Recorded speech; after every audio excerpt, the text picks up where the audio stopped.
Welcome everyone, this is मन्नत official YouTube channel. आज आपकी नई रिक्रूटमेंट की बात करेंगे तो रिक्रूटमेंट आपकी रिलेटेड होगी आरआरबी पैरामेडिकल 2024। तो पैरामेडिकल की पोस्टें हैं, कौन कौन सी पोस्टें हैं जिनके लिए एडवर्टाइजमेंट अवेलेबल है डिफरेंट रेलवे रिक्रूटमेंट बोर्ड्स में।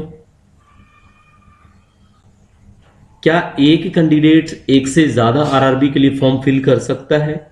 एग्जाम के लिए आपको कोई ट्रेन की फैसिलिटी या आपको ट्रैवल फैसिलिटी दी जाएगी?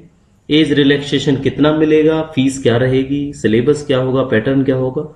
कंप्लीट इंफॉर्मेशन आपको इस वीडियो में मिलेगी। डिटेल्ड एडवर्टाइजमेंट के लिए आप हमारे टेलीग्राम ग्रुप पर विजिट कर सकते हैं, आपको डिटेल्ड एडवर्टाइजमेंट वहां पे मिल जाएगा।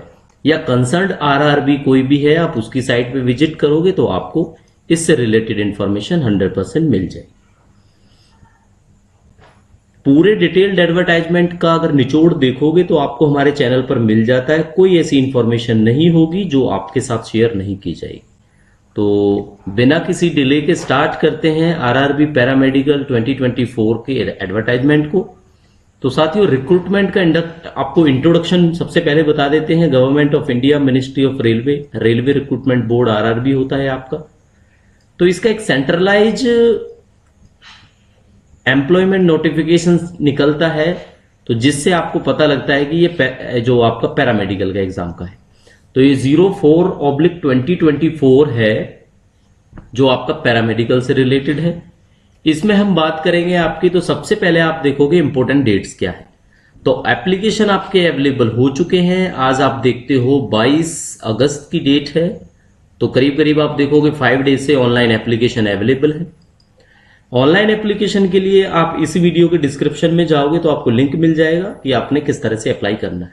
तो लिंक पे जाके आप रजिस्ट्रेशन करके, या रजिस्ट्रेशन ऑलरेडी किया हुआ है तो आपको करने की जरूरत नहीं है, आप ऑनलाइन अप्लाई कर सकते हो। लास्ट डेट आप देखोगे 16 सितंबर इसकी लास्ट डेट है, यानी करीब करीब 1 मंथ के लिए आप एप्लीकेबल रहोगे फॉर्म भरने के लिए। कोई मॉडिफिकेशन है तो करेक्शन की विंडो ओपन होगी, लेकिन ये केवल आपकी 9 डेज के लिए आप अगर देख पाओगे तो केवल 9 डेज के लिए ये एप्लीकेबल होगी। जब तक आप कुछ मॉडिफिकेशन है वो मॉडिफिकेशन कर सकते हो, बट जो आपने आरआरबी चूज कर ली है उसको आप चेंज नहीं कर पाओगे। तो इंपॉर्टेंट नोट है, आपकी इंपॉर्टेंट डिटेल्स हैं इस एडवर्टाइजमेंट में हम डिस्कस करेंगे। तो वीडियो को आपने लास्ट तक देखना है ताकि आपकी कोई भी इंफॉर्मेशन है पेंडिंग ना रह जाए। ठीक है साथियों, पोस्ट देखो क्या है, 1 से लेके 20 तक, यानी 20 डिफरेंट टाइप ऑफ पोस्ट है। सारी पोस्टें आप बेसिकली बता देता हूं। Dietitian, nursing superintendent, audiologist, speech therapist, clinical physiologist, dental hygienist, dialysis technician, health and malaria inspector grade 3, laboratory superintendent, perfusionist, physiotherapist grade 2, occupational therapist, cath lab technician, pharmacist entry grade, radiographer, x ray technician, speech therapist, cardiac technician, optometrist, ECG technician and laboratory assistant grade 2 and field worker. तो total आप देखते हो level 7 से start होती हैं पोस्टें, और आपके लेवल 6 की मोस्टली पोस्ट हैं इसमें। उसके बाद कुछ लेवल 5 की पोस्ट हैं, कुछ लेवल 4 की हैं, और ये 2 पोस्ट आप देखते हो ये लेवल 3 और लेवल 2 की पोस्ट है। ठीक है, स्टैंडर्ड जो है ये आप एनेक्शर में जाके देख सकते हो। C1 में क्या है, B1 में क्या है, ये आपको 3 टाइप्स के ही स्टैंडर्ड देखने को मिलेंगे इस एडवर्टाइजमेंट में, B1, C2 और C1। ठीक है, अलग अलग क्राइटेरिया है, कितना जैसे आई का क्राइटेरिया क्या है वो सब आपका मेंशन है। ये आप देखोगे एज क्राइटेरिया ना पिछले एज क्राइटेरिया से आपको थोड़ा ज्यादा मिलेगा। उसका रीजन मैं बताऊंगा क्यों मिलेगा। जैसे ये 18 से 36 है, तो 18 से 36 है, तो ये पहले शायद 18 से 36 नहीं होता था, ये 18 से आप देखोगे 33 होता था या कुछ 31 होता था, इस तरह से मिलेगा आपको। ठीक है, तो टोटल आप यहां पे देखते हो पोस्टें आ जाती हैं 1376। तो 1376 टोटल पोस्टें हैं। तो आप कंसर्न्ड आरआरबी के हिसाब से आप अप्लाई कर सकते हैं। ठीक है, तो ये आपको क्लियर हो गया डिटेल ऑफ पोस्ट के बारे में जो हमने अभी आपको बताया। एज रिलैक्सेशन की अगर बात करें, कोविड-19 के पेंडेमिक की वजह से ये आपको एक 1 टाइम रिलैक्सेशन दे रहे हैं, यानी 3 साल का। ठीक है, तो 3 इयर्स का एज रिलैक्सेशन है। जो पोस्ट आपको 18 से 36 साल में देखने को मिली वो पहले 18 से 33 हुआ करती थी। तो 3 इयर्स का age relaxation due to COVID की वजह से दिया गया, जो एक अच्छी बात है। ताकि कुछ ऐसे एप्लीकेंट जो अप्लाई नहीं कर पाते अब वो भी अप्लाई कर पाएंगे। तो एज का जो क्राइटेरिया है वो आपका रिकॉर्डिंग जो डेट रहने वाली है वो रहेगी 1 जनवरी 2025, यानी 1 जनवरी 2025 को आप 36 ईयर से ज्यादा नहीं होने चाहिए अगर आप यूआर कैंडिडेट हैं तो। ठीक है, कहीं पे एज अगर 18 से 32 मांगी है तो 32 से ज्यादा नहीं होने चाहिए अगर आप यूआर कैंडिडेट है। अदर कैंडिडेट्स का एज का रिलैक्सेशन आपको पता ही होता है, ओबीसी को 3 इयर्स मिलते हैं, एससी को 5 इयर्स मिलते हैं और एक्स सर्विसमैन को मिलते हैं, ये सब आपको पता ही होगा ऑलरेडी। नेक्स्ट बात करेंगे नंबर ऑफ एप्लीकेशंस की कि कितनी लिमिट होती है। तो देखो 1 कॉमन ऑनलाइन एप्लीकेशन आपने करना है और 1 आरआरबी को चूज करना है। आप 2 आरआरबीज के लिए फॉर्म फिल नहीं कर सकते। आप सोचो कि चंडीगढ़ के लिए कर देता हूं, सिकंदराबाद के लिए कर देता हूं, तो ऐसे नहीं होगा। आपने केवल एक आरआरबी चूज की है तो एक ही आरआरबी चूज करनी पड़ेगी।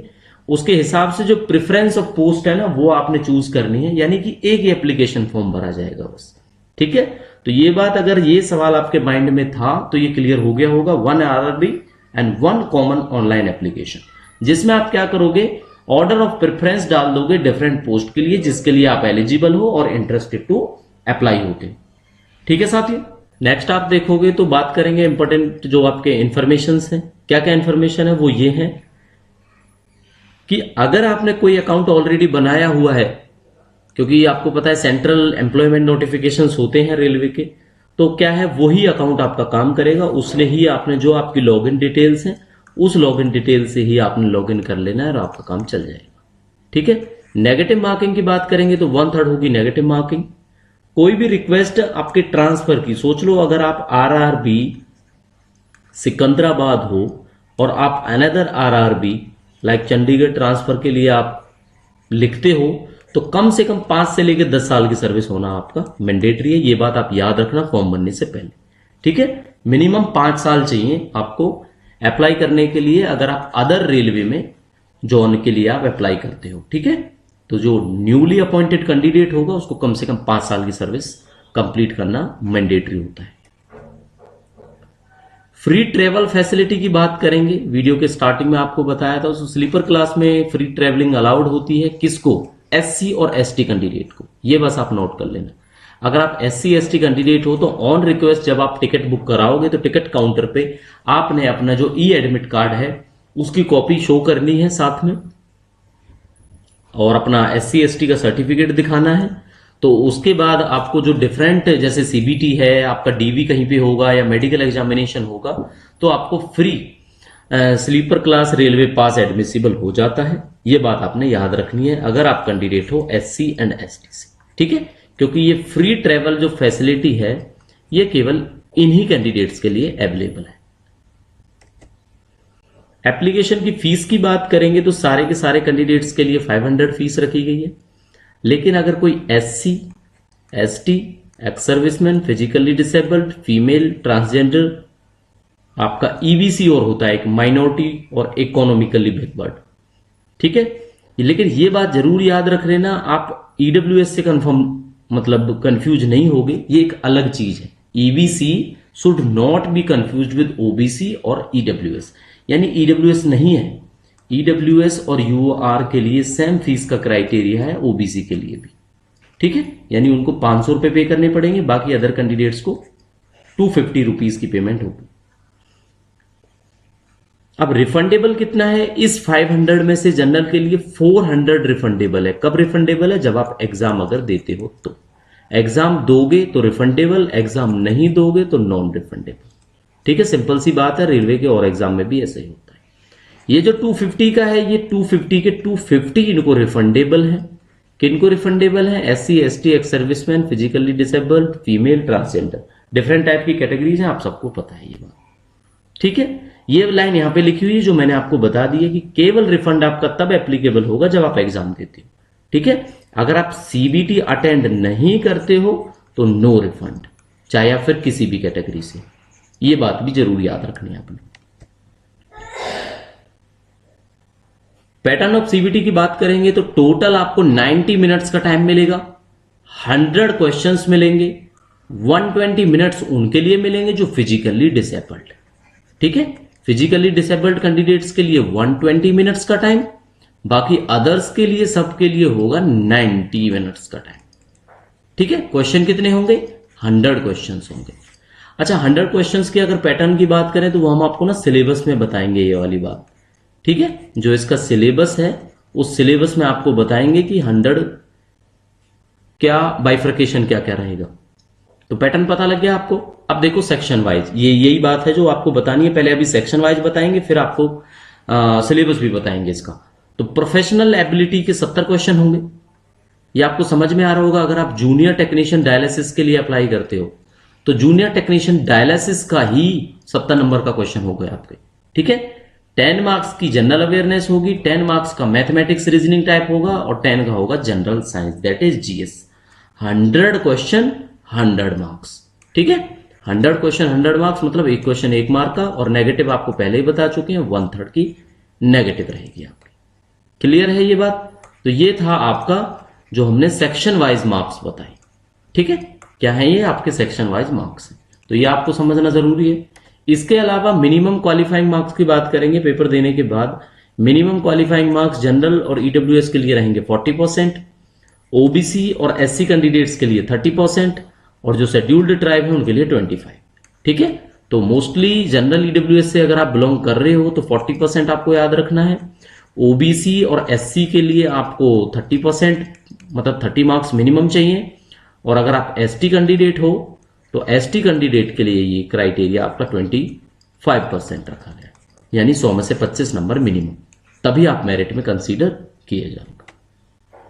Short listing of candidates for DV, document verification के लिए कैसे कैंडिडेट सिलेक्ट करते हैं ये बात आपको सिंपल याद रखनी है। नंबर ऑफ टाइम्स जो है, जितनी वैकेंसी है ना उतने ही कैंडिडेट्स को शॉर्टलिस्ट किया जाता है, ज्यादा कैंडिडेट को नहीं किया जाता। मतलब जो मेन लिस्ट होगी ना वो 1:1 होगी, नो स्टैंड बाई लिस्ट, ये साफ साफ लिखा है इसमें। ठीक है, तो डीवी के लिए कितने कैंडिडेट्स को बुलाया जाएगा? Equal to the number of vacancies. Clear है ये बात? ज्यादा नहीं बुलाया जाता। अब अगर आपने क्वालिफिकेशंस देखनी है, अलग अलग पोस्टें थी, तो वैसे जो कैंडिडेट जिस पोस्ट का है उसको पता है, लेकिन फिर भी अगर उसने चेक करना है तो एनेक्सर ए विजिट करना है एडवर्टाइजमेंट का आपने। और अगर आरआरबी के जो railway wise, zone wise, post wise vacancies अगर आपने देखनी है तो एनेक्सर बी को विजिट करना है। इसके लिए आप क्या करोगे? जो एडवर्टाइजमेंट है आप एडवर्टाइजमेंट को विजिट करिए। विजिट कहां से करना है? या तो आरआरबी की साइट से करना है या हमारे टेलीग्राम चैनल से। ठीक है, टेलीग्राम चैनल पर अवेलेबल है, दोबारा वीडियो के बाद अवेलेबल करा दिया जाएगा। सिलेबस की बात करेंगे, जो मोस्ट इंपोर्टेंट थी बात आपके लिए, general arithmetic, intelligence reasoning, general awareness और जनरल साइंस। तो अर्थमेटिक में देखो क्या है, नंबर, बोर्ड मास, डेसिमल, फ्रैक्शन, एलसीएम, एचसीएफ। इस पूरी स्क्रीन का आप चाहो तो स्क्रीनशॉट ले सकते हो, आप टॉपिक देख लोगे क्या क्या टॉपिक्स आपके रहेंगे। ठीक है, वैसे आपको पता है 70% तो ट्रेड का ही रहेगा, तो 30% जो है वो सिलेबस आपका ये रहेगा। रीजनिंग में ना ये आपके alphabetical, number series, coding, decoding, mathematical operations, relationship. Awareness में देखोगे करंट अफेयर भी है, ज्योग्राफी है, कल्चरल हिस्ट्री ऑफ इंडिया है, ठीक है, फ्रीडम स्ट्रगल है। जनरल साइंस में फिजिक्स, केमिस्ट्री, लाइफ साइंस 10वीं यानी 10th स्टैंडर्ड आपको केवल पढ़ना है। ठीक है, तो ये सारी चीजें आपकी थी कंसर्न्ड सिलेबस को छोड़कर। ठीक है बच्चों, तो ये सिलेबस की बात हमने कर ली है। अब क्या है, अब सिंपली अगर आपने चैनल को सब्सक्राइब अभी तक नहीं किया है, वीडियो इंफॉर्मेटिव लगी है तो आपने लाइक करना है, अपने दोस्तों के साथ शेयर करना है। Other information, GK, English, CCS rules की क्लासेस कुछ अवेलेबल है, काफी क्लासेस आने वाले टाइम में आपको देखने को मिलती रहेंगी। बाकी मन्नत ऑफिशियल 14@gmail.com पर आप कांटेक्ट हमसे कर सकते हैं, कोई आपकी क्वेरी फिर भी अगर रह जाती है। बाकी मिलते हैं नई वीडियो के साथ, नई इंफॉर्मेशन के साथ। तब तक के लिए thank you and see you soon.